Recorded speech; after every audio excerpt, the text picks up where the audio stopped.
একটা জাতিকে রিপ্রেজেন্ট করার জন্য যে দূরদর্শিতা দরকার সেটা উনি প্রথম দিন থেকে প্রদর্শন করতে পারেননি। এর ফলে কি হলো, তাকে নিয়ে যে একটা মিথ ছিল, ম্যাথোলজি ছিল, জনগণের একটা এক্সপেকটেশন ছিল, এটা আপনারা লক্ষ্য করছেন ডে বাই ডে কমতে কমতে এখন তলানিতে পৌঁছে গেছে। এবং ইদানিংকালে তাকে নিয়ে যে সকল নেতিবাচক কথা বলা হচ্ছে এবং তার পরিণতি নিয়ে যে সকল কথাবার্তা বলা হচ্ছে, এটি আজ থেকে ১ বছর আগে আমরা স্বপ্নেও কল্পনা করতে পারতাম না। তিনি ছিলেন সকল মানুষের মাথার মুকুট, মুকুটবিহীন সম্রাট। তো সেই মুকুটবিহীন সম্রাটটি যখন সত্যিকার অর্থে সম্রাট হলেন, তখন তার কাছ থেকে জনগণের যে হক, সেই হক ছিল, সেই হক যদি তিনি আদায় করতেন, আল্লাহ তার মর্যাদা বাড়িয়ে দিতেন। কিন্তু তিনি সেটি না করে জনগণের অর্থ ব্যয় করে, জনগণের সমর্থনের কথা বলে রাষ্ট্র ক্ষমতায় বসে এই রাষ্ট্রের যত সুযোগ সুবিধা তিনি এবং তার নিজের কোম্পানির জন্য তিনি যেভাবে নিয়েছেন, এরকম অতীতে কোনো রাষ্ট্রপ্রধান, সরকার প্রধান এভাবে কেউ করেনি। তার মতো লোক, একটা ম্যান পাওয়ারের লাইসেন্স তিনি নিয়েছেন এই বৃদ্ধ বয়সে। তার তো কোনো ছেলে সন্তানও নেই। তো এই বৃদ্ধ বয়সে তার কেন একটা বিশ্ববিদ্যালয়ের লাইসেন্স নিতে হবে? এটা আমার মাথায় আসে না।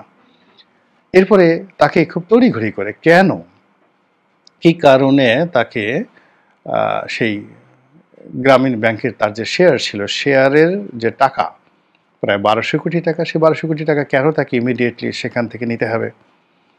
কেন তাকে গ্রামীণ টেলিকমের ৬০০ কোটি টাকার মতো লোন শোধ করতে হবে রাষ্ট্র ক্ষমতায় বসার সাথে সাথে? এবং তার নিজের বিরুদ্ধে যত মামলা মোকদ্দমা ছিল, সব মামলা মোকদ্দমা তিনি প্রায় জিরো করে ফেলেছেন। ভালো কথা। একই সঙ্গে যদি অন্য যে সকল অবৈধ মামলা রয়েছে, সেই মামলাগুলো তিনি নিষ্পত্তি করে দিতেন, পাইকারি হারে সবগুলোকে প্রেসিডেন্টের একটা ডিগ্রির মাধ্যমে যদি সবগুলো জিরো করে দিতেন, তাহলে হয়তো তার ব্যাপারে আমরা কথা বলতে পারতাম না। কিন্তু এখন আমরা কি দেখছি, যে মানুষটিকে আমরা মাথায় করে নাচতাম, এত বড়, এত বিখ্যাত, সেই মানুষটি কেন জীবন সাহায্যে এসে এত স্বার্থপর হবেন? কেন তিনি নিজের লোভ এবং লালসাকে নিয়ন্ত্রণ করতে পারবেন না? যে বয়সে মানুষ শুয়ে থাকে, ৮৮ বছর বয়স, ঘর থেকে বেরোতে চায় না, সেই মানুষ কদিন পর পর প্লেনে তাকে যেতে হবে কেন? সেই ৪৮ ঘন্টা, ৫৬ ঘন্টা ভ্রমণ করে আমেরিকা গিয়ে প্রশান্ত মহাসাগর পাড়ি দিয়ে তাকে কেন বিদেশে যেতে হবে?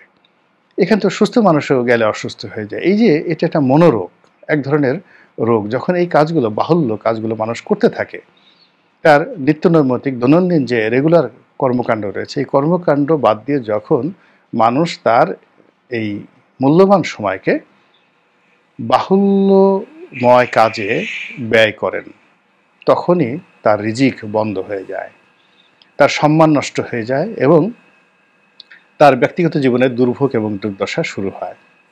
এবং এই যে দুর্ভোগ এবং দুর্দশা, এটা সকলের ক্ষেত্রে, ডক্টর মোহাম্মদ ইউনূস থেকে শুরু করে যারাই এই সময়ের অপচয় করে, যেভাবে আল্লাহ রাব্বুল আলামিন বলেছেন, আল আসরি ইন্নাল ইনসানা লাফি খুসর, সকল মানুষের জীবন ক্ষতিগ্রস্ত যারা এই সময়কে ব্যবহার করতে না পারে। তো এখন যে বর্তমান সময়, সামনে নির্বাচন আসবে, এখন অর্থনৈতিক অবস্থা ভালো না, এখানে ওনার উপস্থিতিটাই মানুষের মনে সাহস সঞ্চয় করবে।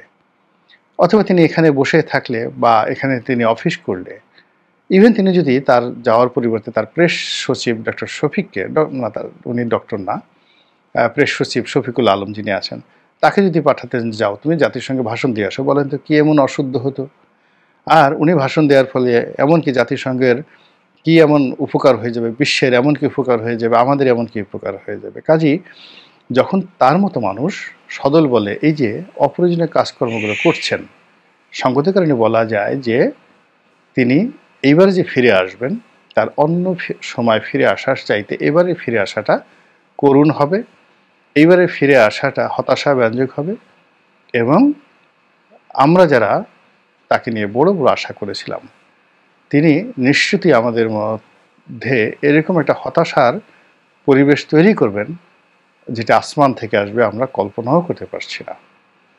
মহান আল্লাহ আমাদের সবাইকে হেদায়েত দান করুন এবং হেফাজত করুন। আসসালামু আলাইকুম ওয়া রাহমাতুল্লাহি ওয়া বারাকাতুহু।